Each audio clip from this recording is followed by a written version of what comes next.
Hello, welcome to domain number 2 in the preparation for your CISA exam. In this domain, we'll be talking about IT governance. This comprises approximately 14% of the exam, just like domain number 1 did.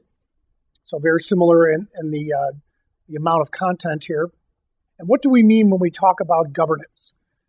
Basically, it's a way of describing the concept of having the appropriate level of authority and control over what the organization does, how it does it, who does it, what authority other people have, and being able to measure these things in order to understand whether the governance philosophy or governance policies are actually being used effectively. So it also relates to our leadership, because you can't govern something if you're not in a leadership position. This stands to reason. So we have several task statements for domain number 2. We start with the first one, where you're evaluating the effectiveness of the governance structure. So we're talking about decisions and directions, trying to understand some performance indicators. Then number 2, you're looking at the IT organizational structure as it relates to human resources or personnel. Whether or not management is properly supporting the HR's objectives to support the business objectives. And then we have number 3, the IT strategy. There's a lot that goes into the strategy for IT. We'll get into some lower level detail about that. But knowing what direction IT is heading in, understanding its requirements for funding and for staffing are important considerations. Also, IT strategy must also be compared with the objectives of the business, trying to make sure that there's alignment there. It doesn't make sense to spend money on IT if it doesn't help improve the business's performance or its bottom line. Then we have number 4, where we evaluate the policies, standards, procedures, and guidelines that we talked about in the previous section. Those are important considerations for any organization to make sure that they have the relevant documentation, that it was produced correctly, that it's being enforced, that there's consequences when there are violations, and so on. And number 5, we're looking at the quality management system, making sure that the organization has some way of detecting whether it's doing a good job, whether its products or services are up to the standard that the management of the organization has decided upon. Second set of task statements here. We have the IT management and monitoring of controls.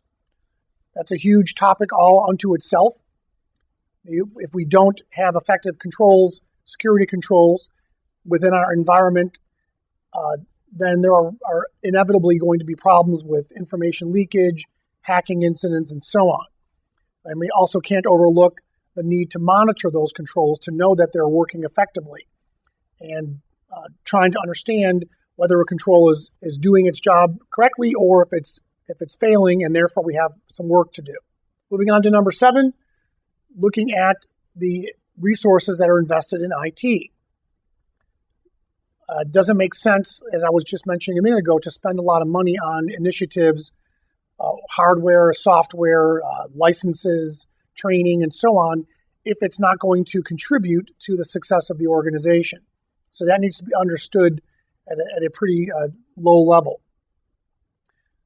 For number 8, we're looking at contracting strategies as far as where it makes sense to use external resources, contractors, consultants, and so on. And we'll talk a little bit about some of the pros and cons of doing things like outsourcing. Then we go to number 9, risk management.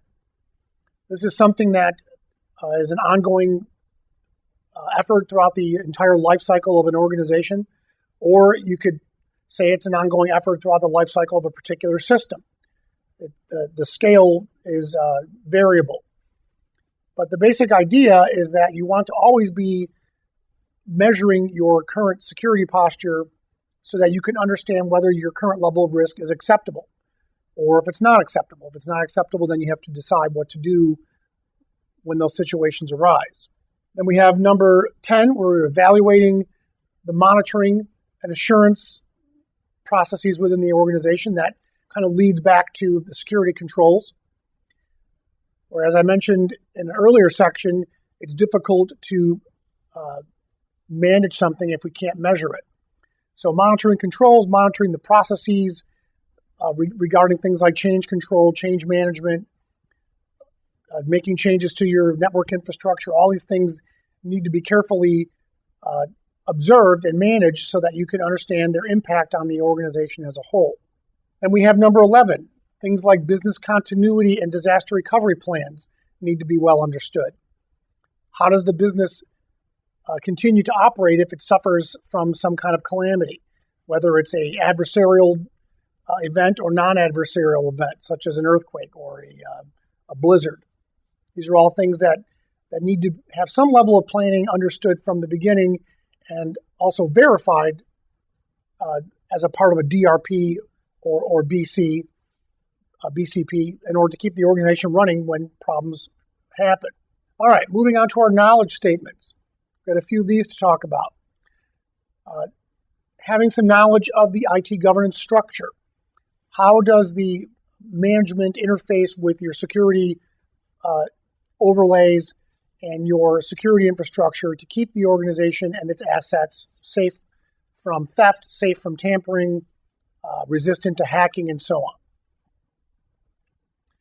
Then we have to know the purpose of our IT strategy. That would dovetail in with why we create IT policies to begin with, security policies, acceptable use policies. These are all things that impact the organization to some level, especially if they're being correctly enforced. Then we have to remember that there's some knowledge required of the organizational structure. We talked about that in the last module a little bit. Having a good org chart, knowing who reports to who has the appropriate level of authority to make decisions, and so on, is what we're getting at here. Then we have a natural progression from knowledge of these roles into what happens when the policies are determined to be insufficient or there's a need for a new policy. How do we deal with this? Who's responsible for deciding what steps to take when a policy is deemed to be insufficient or there's some new requirement because of a merger or an acquisition or some new initiative or new business line? New policies may need to be created to address some concerns regarding this potential additional risk. Then number 5, what is the direction of the IT architecture or infrastructure? This could be something as simple as maintaining what you currently have in your organization with some plans down the road for expansion. Or maybe your organization is growing very rapidly and you need to effectively deal with adding more servers, more personnel, expanding your security infrastructure to accommodate new goals. So that's an important link there between what the organization does and how you would help it grow. So second set here, number 6, we cannot stress enough it's important to understand laws and regulations regarding the organization's activities. Mainly, this is done to make sure that the organization stays within the law, whether it relates to lower level employees or middle managers or executives at the C-level. Some expectation is there to understand what the laws are and what constitutes unlawful behavior.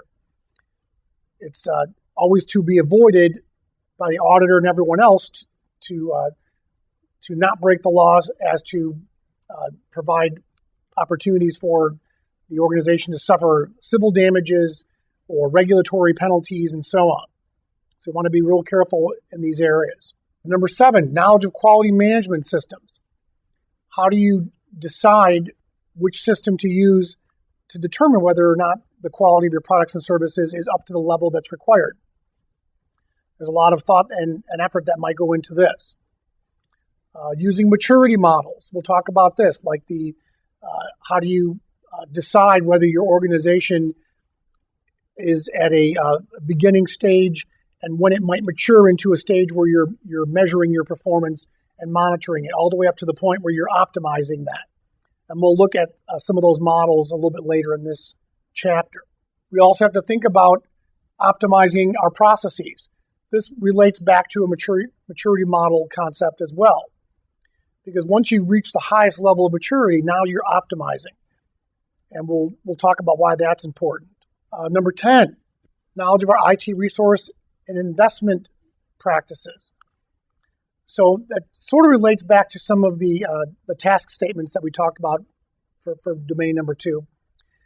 But the idea is that there's a connection between the resources allocated to buy IT resources, like servers, other hardware, software, licenses, paying for staff, paying for training. All these things are connected at some point to the performance of the business and ultimately the bottom line profits. One more set of knowledge statements here. Number 11 deals with how we choose suppliers and how we deal with contracts. This may not be an area of expertise for a typical auditor, but they've got to be able to understand it to some level to know where their competencies lie and be able to pull in other people as needed, other subject matter experts, perhaps, to assist when questions of dealing with third parties arise. Risk management shows up again as it relates to the entire enterprise. This is a bigger picture view of risk management. And of course, the people at the top tier within the organization are most concerned with the decisions that relate to the management of risk for the organization as a whole. Number 13, we have ideas like balanced scorecards or KPIs, key performance indicators. We'll talk about what that means in a little bit later in this module. But this is basically the idea, again, measuring something so you can manage it. Knowing what needs to be measured and what do the numbers really mean once you're doing this. Then we have number 14, our HR. There's a lot of different considerations for dealing with human resources. How do you properly vet people? Do you need to do background checks? What happens when someone misbehaves? What do you do when someone leaves the company voluntarily? Or what happens when someone gets fired? These are all things that need to be understood so that you don't have any gaps in your dealing with those details. And then we have business impact analysis, BIA. This is an important concept to think about when major changes are being considered or when some major events have occurred and you're trying to understand how that will impact the organization overall. And the last one is standards and procedures for doing your BCP and DRP activities. So there are various best practices to follow for business continuity and disaster recovery. So some level of understanding needs to be in place in order to not only make sure that the documentation exists, but that it's being actually tested and reviewed on a regular basis.